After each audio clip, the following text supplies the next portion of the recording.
The sound of a door slamming echoed through the hallway as Mark rushed out, his 5-year-old daughter's backpack in one hand and a half-eaten piece of toast in the other.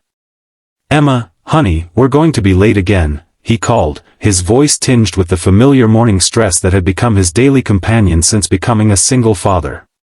What Mark didn't notice was the woman watching him from apartment 4B, a small smile playing on her lips as she observed the chaotic morning routine she'd grown accustomed to witnessing. Little did either of them know that after 7 months of silent hallway passes, their lives were about to change with just 6 simple words. "Would you like to grab some coffee?" If you're enjoying this story of unexpected connection and second chances, please hit that like button and subscribe to our channel for more heartwarming content that reminds us all that love often finds us when we least expect it. Mark Wilson hadn't planned on raising his daughter alone in a 2-bedroom apartment in the city. At 34, his life had taken a sharp detour from the path he'd imagined. 2 years ago, his wife Caitlin had walked out, leaving behind a devastated husband and a confused 3-year-old who still asked when mommy was coming home. The divorce papers had arrived 3 weeks later, citing irreconcilable differences, a sterile phrase that failed to capture the depth of betrayal Mark felt when he discovered Caitlin had been having an affair with her boss. The first year as a single dad had been a blur of sleepless nights, learning to braid Emma's hair through YouTube tutorials, and figuring out how to balance his job as a graphic designer with school pickups and drop-offs. He'd moved them to this apartment building 7 months ago, downsizing from the house they could no longer afford on his single income. Between work deadlines and Emma's needs, Mark barely registered the existence of his neighbors, let alone took time to introduce himself. Apartment 4B, directly across the hall, belonged to Olivia Chen, a 32-year-old pediatric nurse with warm brown eyes and a smile that lit up her entire face. She had noticed the handsome, harried father and his adorable daughter the day they moved in, offering a friendly wave that Mark had returned with a distracted nod before disappearing behind his door. In the months that followed, their interactions remained limited to polite nods in the hallway or brief elevator rides filled with awkward silence. Olivia understood. As a pediatric nurse, she recognized the exhaustion etched into Mark's features, the same look she saw on many single parents' faces at the hospital. She respected his space, even as she found herself looking forward to those brief hallway encounters. There was something about the gentle way he spoke to his daughter that touched her heart. "Daddy, I forgot Bunny," Emma wailed one morning as they waited for the elevator. Mark's shoulders slumped as he checked his watch. "Emma, sweetie, we don't have time to go back. Bunny will be waiting for you when you get home from school." Tears welled in the little girl's eyes, and Olivia, who happened to be leaving for her shift at the same time, felt her heart break a little. "You know," she said, speaking directly to Emma while carefully avoiding Mark's surprised gaze, "I bet Bunny is planning a tea party with all your other toys while you're gone. That's what my stuffed animals used to do when I was at school." Emma's eyes widened. "Really?" "Really," Olivia confirmed with a solemn nod. "They have the best adventures when we're not looking." The elevator arrived, and Emma stepped in, her crisis momentarily forgotten as she contemplated this new information. Mark mouthed a silent "thank you" to Olivia, who smiled and shrugged as if to say it was nothing. But for Mark, it was the first time in months he'd felt that flutter of connection with another adult. Still, life continued its relentless pace. Mark's design agency landed a major client, meaning longer hours and more stress. Emma started kindergarten, bringing new routines and challenges. The brief encounters with the pretty neighbor across the hall remained just that, brief and impersonal, despite the occasional smile that lingered a second longer than necessary.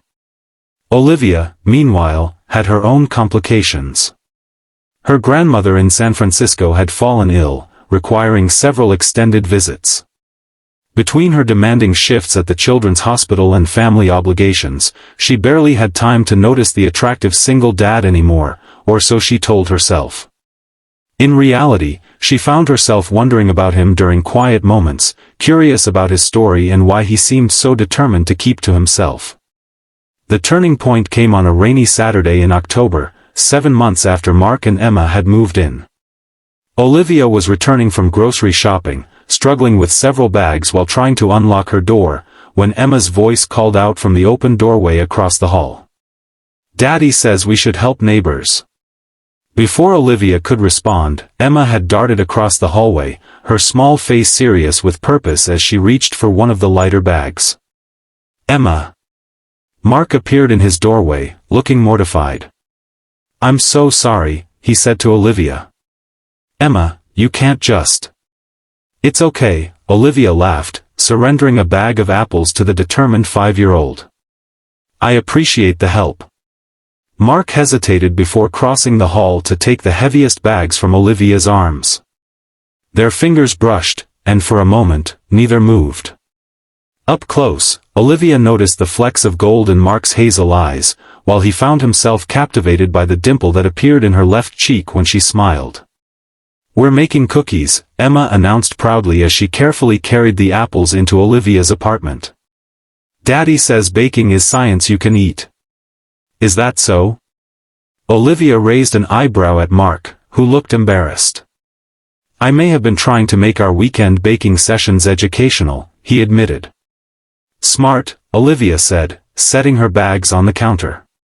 "Thank you both for the help."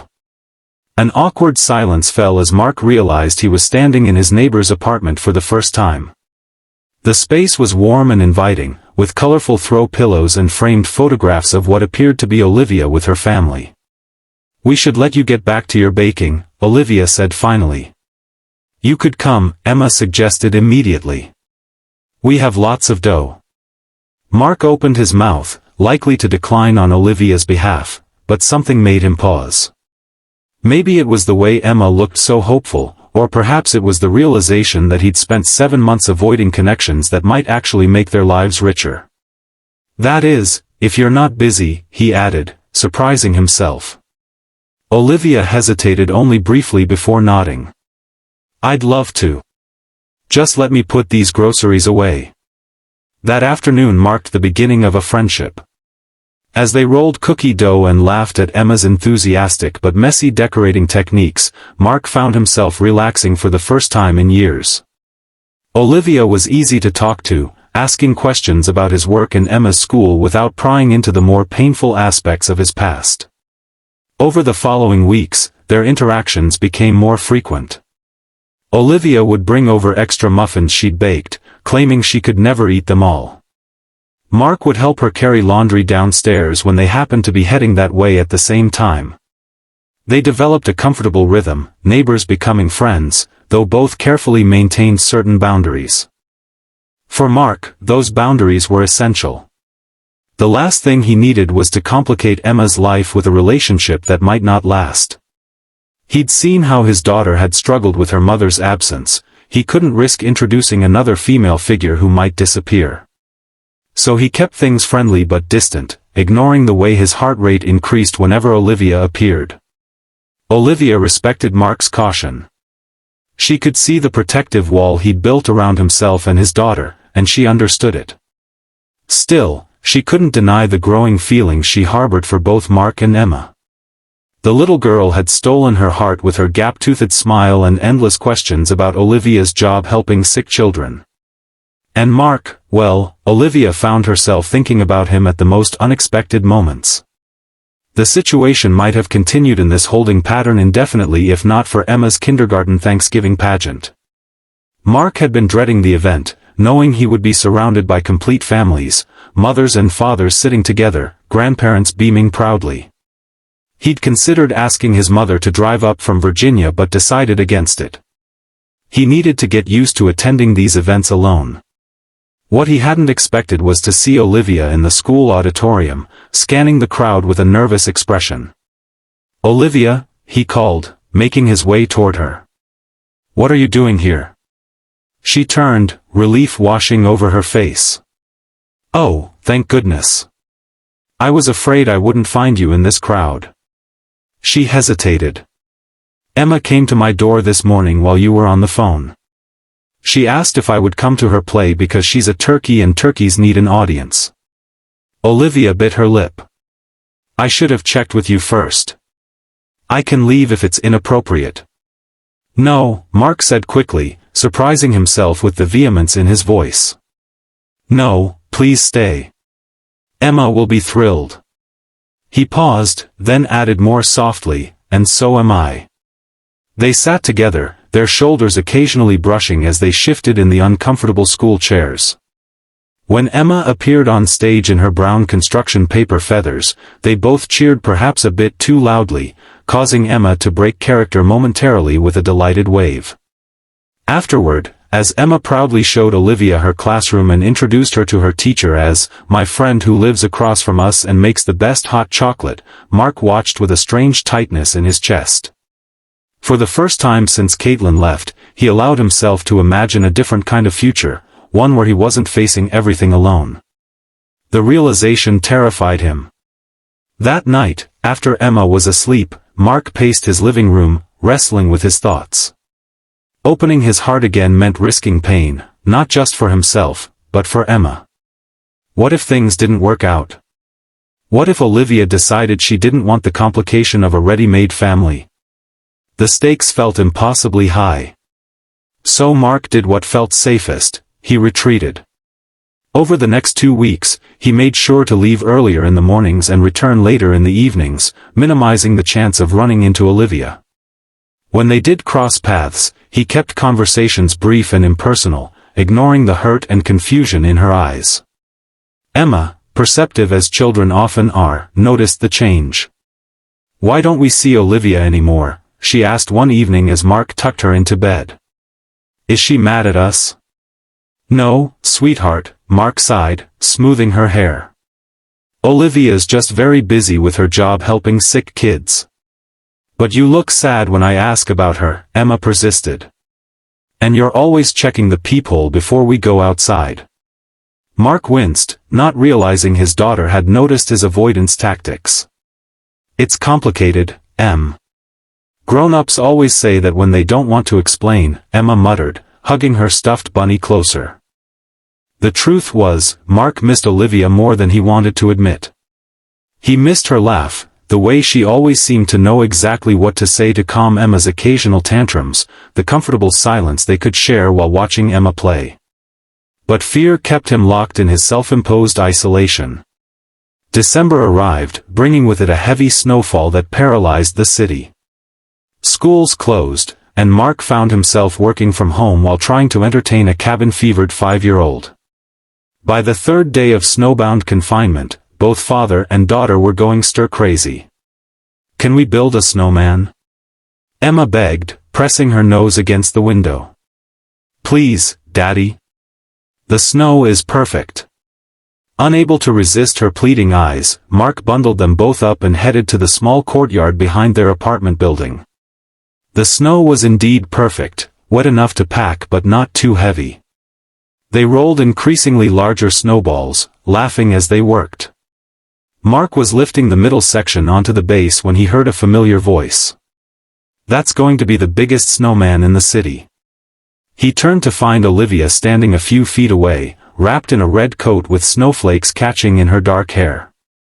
His heart did that familiar skip. "Olivia!" Emma shouted, abandoning her small snowball to run toward the woman. "We're making Frosty. Will you help?" Before Mark could intervene, Emma had grabbed Olivia's hand and was pulling her toward their half-finished creation. Olivia's eyes met Mark's over Emma's head, a question in them that he couldn't answer. For the next hour, the three of them worked together, rolling snow, finding sticks for arms, and debating the merits of different items for the snowman's face. Despite his initial awkwardness, Mark found himself relaxing into the familiar comfort of Olivia's presence. When Emma declared she needed to find the perfect rocks for buttons, racing off to search the courtyard, though staying within their sight, Mark knew he couldn't avoid the conversation any longer. "I'm sorry," he said quietly. "For pulling away." Olivia nodded, her cheeks pink from the cold. "I figured you had your reasons." "Not good ones," Mark admitted. "Just fear." "Of what?" Mark gestured helplessly. "Of everything. Of letting someone in. Of Emma getting attached and then being hurt if things don't work out. Of not being enough. He paused. Of feeling something I haven't felt in a very long time. Olivia was quiet for a moment, watching Emma, who was carefully examining each rock she found. I understand fear, she finally said. In my job, I see parents facing their worst fears every day. But I also see how much stronger they are when they don't face those fears alone. She turned to look at him directly. I'm not asking for promises, Mark. I'm just asking for coffee. Coffee? He repeated, confused. Olivia smiled, that dimple appearing in her cheek. Would you like to grab some coffee with me sometime? Just coffee. No pressure, no expectations. Just two neighbors getting to know each other better. The simplicity of the request caught Mark off guard. Just coffee. A small step, not a leap. He looked at Emma, happily arranging her collection of rocks, then back at Olivia, whose expression held both hope and understanding. I'd like that, he said finally. I'd like that very much. Emma returned triumphantly with her selection of rocks, and they finished the snowman together. As they stood back to admire their creation, Emma between them holding both their hands, Mark felt something shift inside him, a loosening of the tight knot of fear he'd carried for so long. The next morning, Mark and Olivia met at a small cafe 2 blocks from their building. Emma was having a playdate with a friend from kindergarten, giving the adults space to talk without interruption. At first, the conversation was awkward, both of them navigating unfamiliar territory. Tell me about your work, Olivia suggested, warming her hands around her mug.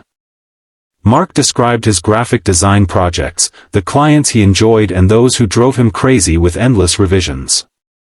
Olivia shared stories from the pediatric ward, the heartbreaks and the miracles, the children who taught her about courage and resilience.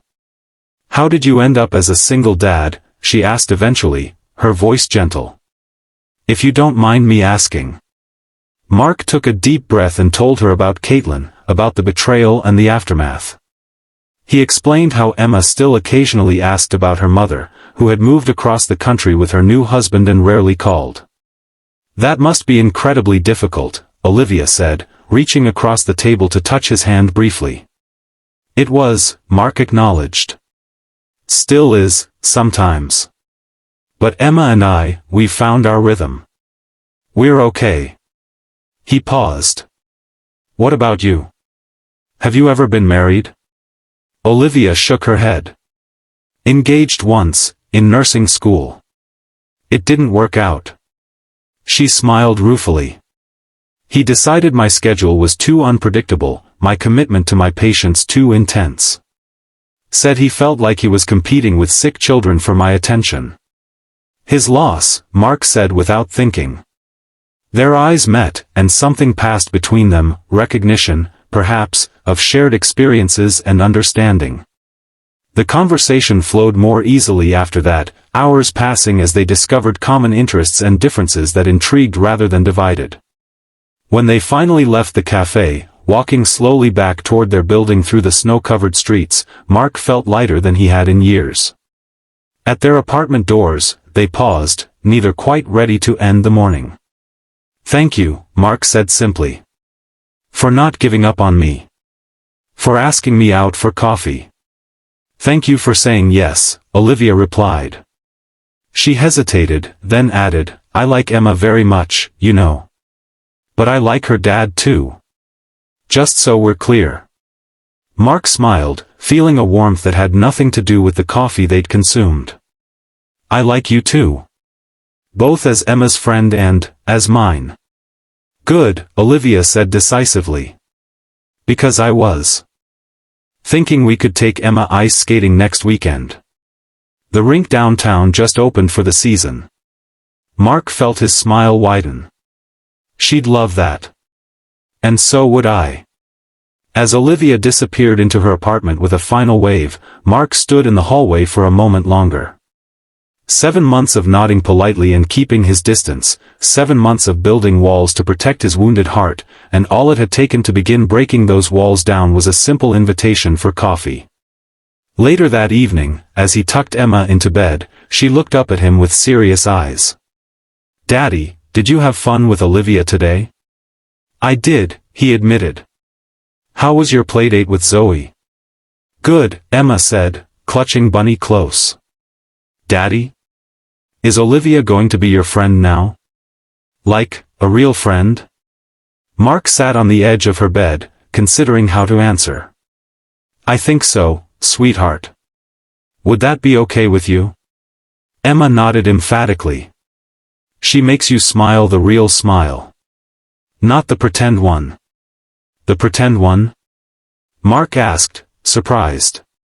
"The one that doesn't reach your eyes," Emma explained with the simple wisdom of childhood.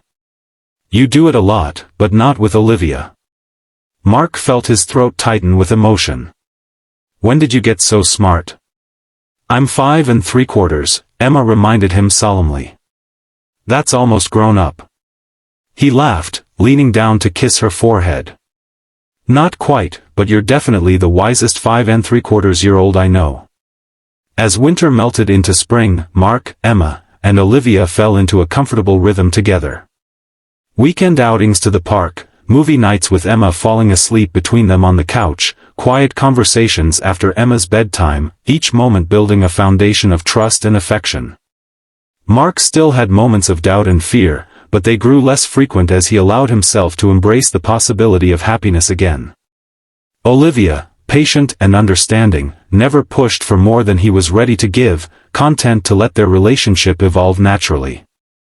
By summer, when Mark finally gathered the courage to kiss her during a sunset walk along the riverfront, it felt less like a new beginning and more like the natural continuation of a story that had been writing itself all along. 2 years later, as they stood together in the same courtyard where they'd built that snowman, Mark watching as Olivia helped Emma adjust the flower crown in her hair before they walked down the makeshift aisle toward him, he marveled at how life could change with just 6 simple words. "Would you like to grab some coffee?" Sometimes love isn't about grand gestures or love at first sight. Sometimes it's about patience, 7 months of hallway passes and polite nods. Sometimes it's about courage, the bravery to reach across the distance we create out of fear. And sometimes, it's as simple as a neighbor asking another neighbor out for coffee, opening the door to a future neither could have imagined. For Mark, Emma, and Olivia, that future was just beginning. And it was beautiful.